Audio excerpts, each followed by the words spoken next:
Hi guys, welcome back to Half the World Away channel. I'm Danny and today's video is 5 steps to get your 190 PR visa as a primary school teacher. Before I start, I just want to mention that I am not a migration agent and I'm not an expert. This is just the process that I went through to get my visa. They are 5 quite lengthy steps and you will need to collate a lot of paperwork. Another thing to mention is that Australia are quite strict on the degree that you have to become a teacher.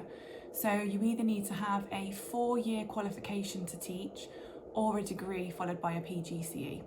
There are some people that I know of who have contacted me via our Instagram page who have gone through the route as having a 3-year degree, but they have had the support of a migration agent. So if you're in this situation, then please contact somebody else for some advice.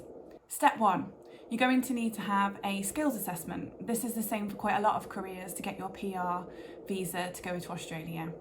So for teachers, you're going to need to head to the AITSL website and I'll pop a link in the description below. The best thing that you can do if you're really serious about the process is start collating these documents as soon as possible, because some of them do take a little bit longer than others to collate. You're going to need to prove your years of service through your wage slips and P60s, maybe pension statements. So I submitted my evidence for 8 years. I have been teaching for longer than that, but 8 years was the maximum for the point system in Australia. I have been in my school for longer than 5 years, so I had to contact HR for wage slips.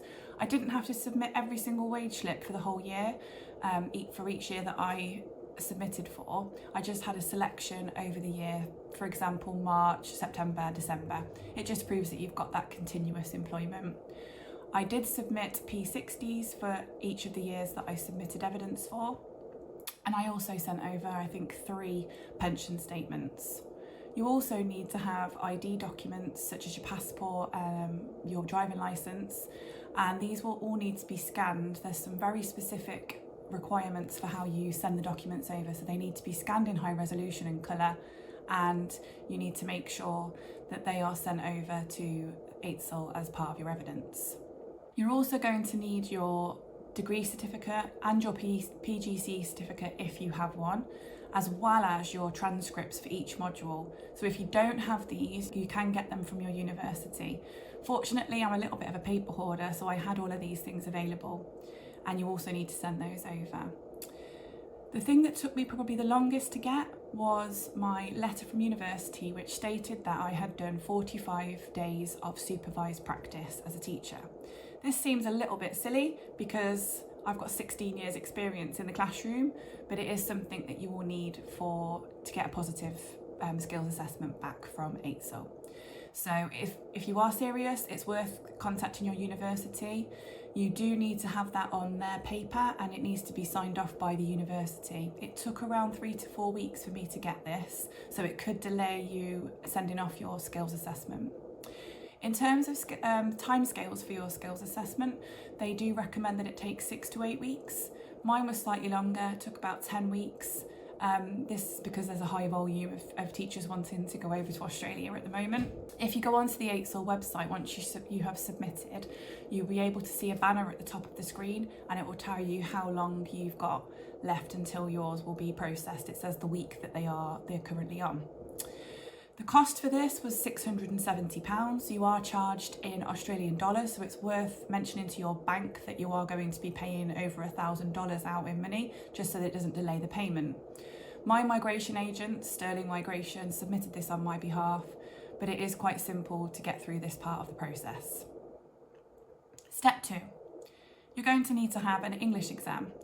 Having been unfortunate enough to sit both the IELTS and the PTE, I'm going to highly recommend that you sit the PTE exam.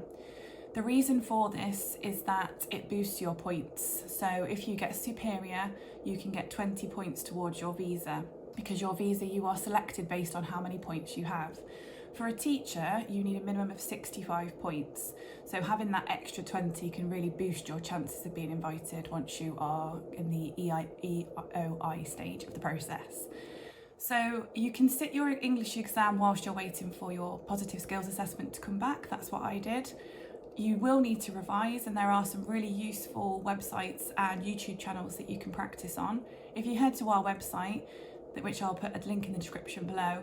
There are lots of useful blogs on there as well around how I revised and how I got my 20 points using the PTE exam. Step 3. Once you've had your positive skills assessment come back and you've got a certificate for your English exam, you are going to need to submit your expression of interest. Your expression of interest is you letting Australia know that you are ready to be nominated by a state, and you have to be nominated for a 190 visa to be able to submit your visa. It's worth noting here that with your expression of interest, you can actually submit to more than one state if you wish to, and you don't have to move to the state that nominates you. You have a moral obligation rather than a legal obligation. This is something that we didn't know at the start of the process. We have gone backwards and forwards with the states that we've chosen, and had we have known this, it might have helped us a little bit more at the earlier stages. So we submitted our expression of interest to South Australia. They were still open at the time because the Australian financial year runs from July to July. We were in the end of June by the time I had my positive skills assessment come back. And we submitted to South Australia. I met all the requirements for South Australia, but I didn't meet the requirements for all of the states. So it's worth looking on the Australian immigration website to see what the requirements are for the state that you want to apply to. For example, Western Australia, you had to have a job offer for at least 6 months, and this wasn't something that I wanted to commit myself to.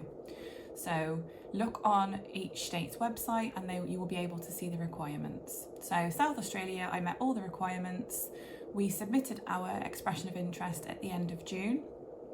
I had 85 points at the time, and we were then invited to apply to South Australia in the middle of August.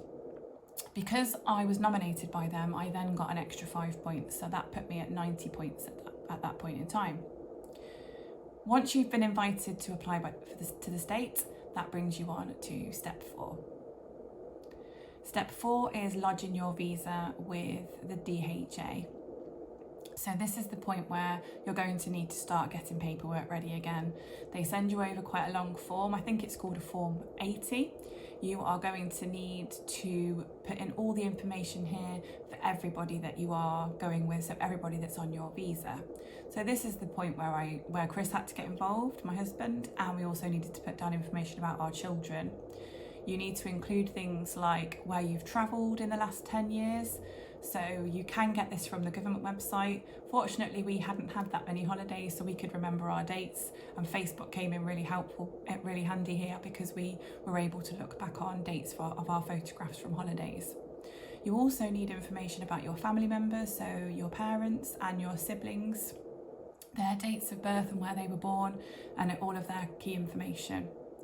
Once you have got all of your paperwork complete, you can then lodge your visa.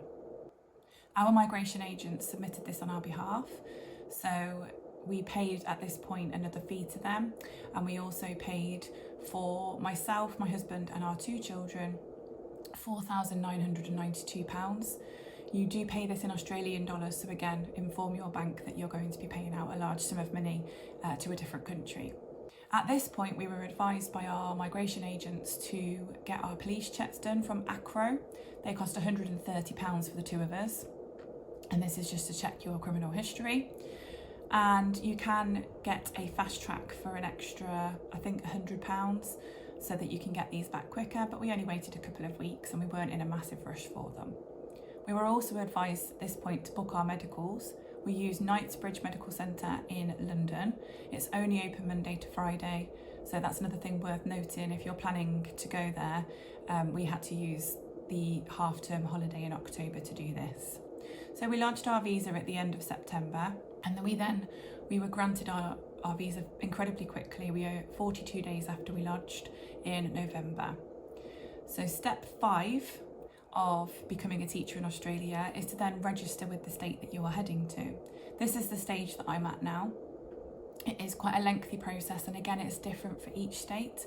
So I have had my assessments recognised by the Teacher Registration Board of South Australia, and I'm now at a point where I can't really go much further in the process because I can't get my working with children check, which is like a DBS. I can't get that completed until I have an Australian address. So I'm currently at that stage. So they are the 5 steps that you are going to need to get a 190 visa to be a teacher for primary school in Australia. I hope that you found this video useful. The link to our website is below. There are lots of other useful blogs on there around the English exams and why we're going to Australia and where we're headed. There's also our Instagram page, which is really helpful. There are lots of people on there who are also teachers, or they come from lots of different walks of life and have different careers, so you may well be able to get some information around your career if you're not going into teaching from there. If you found this video useful, please subscribe, give us a like. If you've got any questions, pop them in the comments, and we'll look forward to seeing you on our next video.